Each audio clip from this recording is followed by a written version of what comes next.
척추를 확실히 고정시켜야 뼈가 안정되고 이식한 뼈들이 잘 유합될 수 있기 때문에 수술 과정에서 안녕하세요. 참포도나무병원 김태신 원장입니다. 척추 유합술이라고 하면 어떤 분들은 철심을 박는다, 나사못을 박는다 이런 식으로 표현하다 보니까 많은 분들이 공포감을 느끼시는 것 같아요. 하지만 수술이 정말 필요한 환자를 잘 구분해서 제대로 수술하면 제2의 인생 터닝포인트가 될 만큼 삶의 질을 높여주는 좋은 수술이기도 한데요. 척추 유합술이 어떤 경우에 꼭 필요하고 수술 후 재발이 잦은지 많은 분이 걱정하는 부분들에 대해서 솔직하게 말씀드리는 시간을 가져보겠습니다.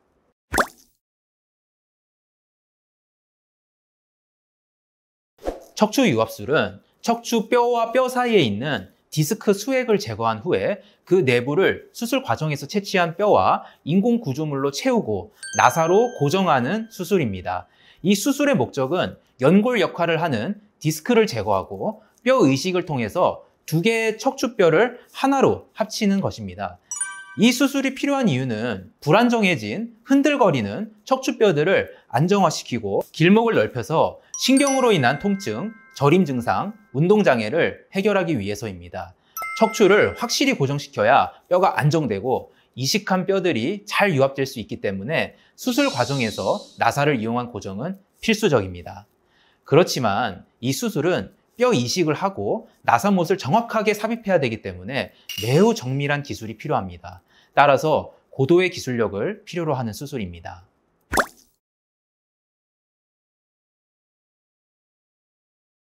앞서 말씀드렸듯이 척추 유합술이란 척추뼈 사이에서 연골 역할을 하는 디스크를 제거하고 뼈 이식을 통해서 두 개의 척추뼈를 하나로 합치는 수술입니다. 이 때문에 디스크가 있던 곳에서 제공되던 척추의 움직임은 당연히 제한적이게 됩니다. 실제 연구에서는 척추 유합술을 진행한 후에 요추 한 마디당 앉았다 일어날 때 구부려지는 각도가 대략 4에서 5도 정도 줄어들었다는 보고가 있습니다. 이론적으로는 수술을 받으면 척추, 특히 허리 부분의 움직임이 줄어들게 되는 것이 맞습니다. 그렇지만 실제 상황은 약간 다를 수 있습니다. 척추의 노화로 인해서 허리가 일자가 되어서 정상적으로 걷지 못하고 구부정 걷던 분들이 척추 유합술을 받게 되면 무게중심이 바로 잡혀서 똑바로 걸을 수 있게 되는 경우도 있습니다. 또한 수술을 통해서 이전에 가지고 있던 통증이 줄어들면 오히려 허리를 더 자유롭게 움직이게 될 수도 있습니다. 따라서 척추 유합술이 척추의 움직임을 제한하긴 하지만 수술 후에 통증 감소나 척추의 노화로 인한 문제들을 해결함으로써 삶의 질이 더 나아질 수도 있습니다.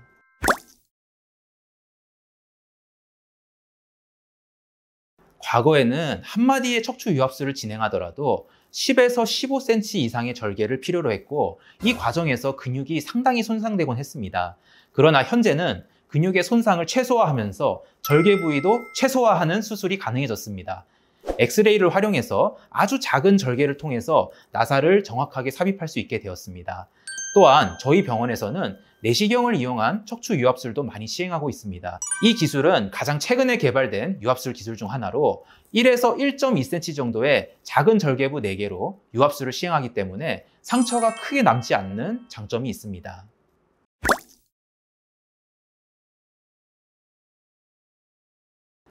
되도록 수술하지 않는 게 가장 좋겠지만 꼭 수술이 필요한 환자도 있습니다.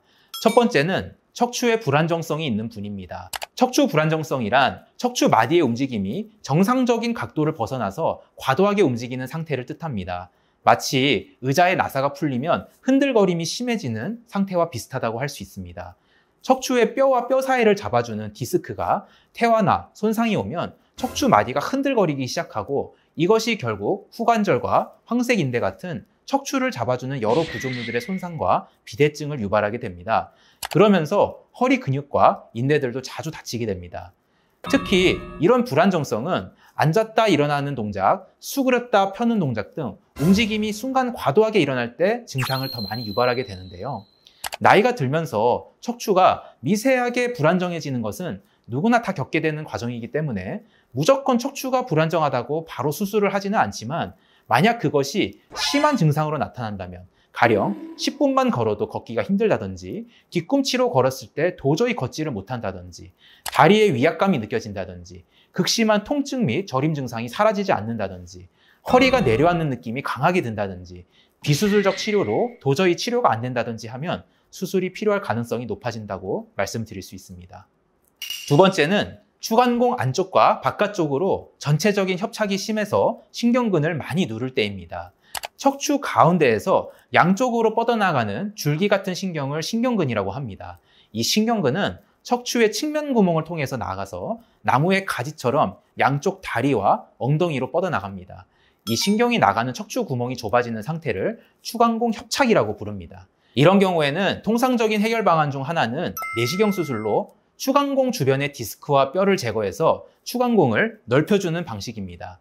그런데 디스크 자체가 과도하게 마모돼서 부피가 줄고 무너져 내려가지고 추간공 안쪽과 바깥쪽 모두 좁아진 경우에는 이런 방식만으로는 해결이 어려운 경우가 있습니다. 이런 상황에서는 더 넓은 추간공을 만들기 위해서 뒤쪽에서 추간공을 둘러싼 후관절이나 뼈와 관절 부분을 크게 제거해야 할 필요가 있습니다.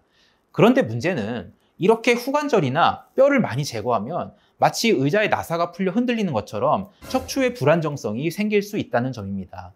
수술을 하는 의사로서는 가능한 한 작게 수술을 하고 싶지만 후관절이나 뼈를 많이 제거해야 하는 상황에서는 수술 후에 척추의 불안정성이 유발될 가능성이 크기 때문에 이로 인해서 수술을 한 후에 짧은 시간 내에 문제가 재발해서 재수술을 해야 할 가능성이 커지게 됩니다. 그래서 이런 경우에는 척추 유압술을 권장하기도 합니다. 세 번째는 허리 골절로 후방 인대 복합체가 손상됐을 때입니다.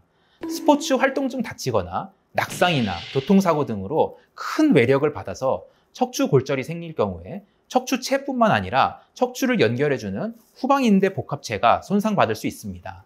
이러한 인대들의 손상은 척추의 안정성을 깨트리는 결과를 가져옵니다. 외상에 의해서 뼈나 인대의 손상이 심각할 경우에 시간이 흐르면서 허리와 등이 점점 앞으로 굽어지면서 척추뼈가 흔들려서 무게중심이 무너지게 됩니다. 이런 상황이 발생하면 많은 통증과 신경 손상이 동반될 수 있습니다. 따라서 이런 경우에는 나사를 박아서 척추뼈들을 움직이지 못하게 하거나 디스크를 제거하고 뼈와 인공구조물을 삽입하는 척추 유압술을 시행해서 척추의 안정성을 되찾는 과정이 필요합니다. 네 번째는 척추 전방 전이증의 정도가 심하고 이로 인해서 걷기가 힘들 때입니다. 척추 전방 전이증이란 척추를 잡아주는 여러 구조물들이 약화되면서 위쪽 척추뼈가 점점 앞으로 무너지는 질환입니다. 처음에는 구부리거나 펴는 동작을 할 때 허리 통증이 심해지는 현상으로 시작해서 점점 걷기가 어려워지거나 허리가 내려앉는 듯한 증상을 호소하는 경우가 많습니다. 척추 전방 전이증의 치료는 주로 척추가 얼마나 앞으로 무너졌는지에 따라서 단계를 나누어서 결정합니다. 하지만 이 질환은 개인에 따라 증상이 다르게 나타납니다. 예를 들어서 척추의 무너짐이 심각한 경우에도 약간의 허리 통증만 있고 잘 걷는 분들도 있습니다. 반대로 척추 전방 전이증으로 인해서 20분을 못 걸어서 쉬었다 가야 되거나 뒤꿈치로만 걸어봤을 때 걷는 것이 어려운 경우에 또 허리가 내려앉는 듯한 통증이 너무 심해서 누울 수조차 없는 분들이라면 척추 유압술을 통해서 척추를 고정시키고 안정화시키는 것을 권장드립니다.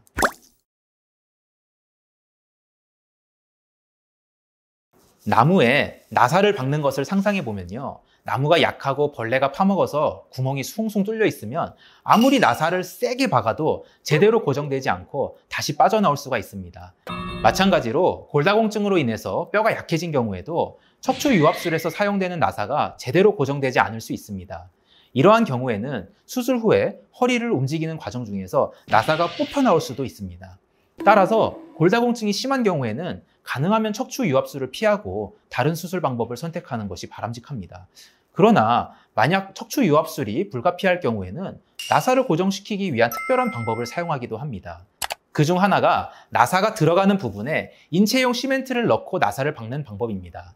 이 시멘트가 나사를 더욱 튼튼하게 잡아줘서 뼈가 약한 상태임에도 나사가 잘 고정될 수 있게 해줍니다. 또한 골다공증 치료제로 사용되는 부갑상선 호르몬 제제를 이용하는 방법도 있습니다. 이 호르몬 제제는 수술 후에 뼈에 칼슘을 축적시키는 역할을 해서 뼈를 보강해 줍니다.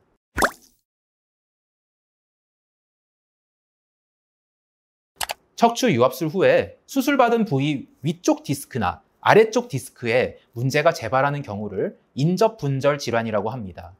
인접분절 질환에 대한 연구가 많이 이루어져 왔고 증상과 함께 재발하는 인접분절 질환은 수술 후에 4년 뒤에 약 5.2%의 확률로 발생할 수 있다고 합니다. 하지만 대부분의 경우에는 인접분절 질환이 발생해도 내시경 수술 같은 작은 수술로 해결이 가능합니다. 그리고 수술 후에 바른 자세로 생활하는 습관을 가지려고 노력하고 꾸준히 운동하시면 증상의 재발 없이 평생 잘 지내실 수도 있습니다. 골프 선수 타이거 우즈도 척추 유압술을 받고 1년 만에 대회에서 다시 우승하기도 했잖아요.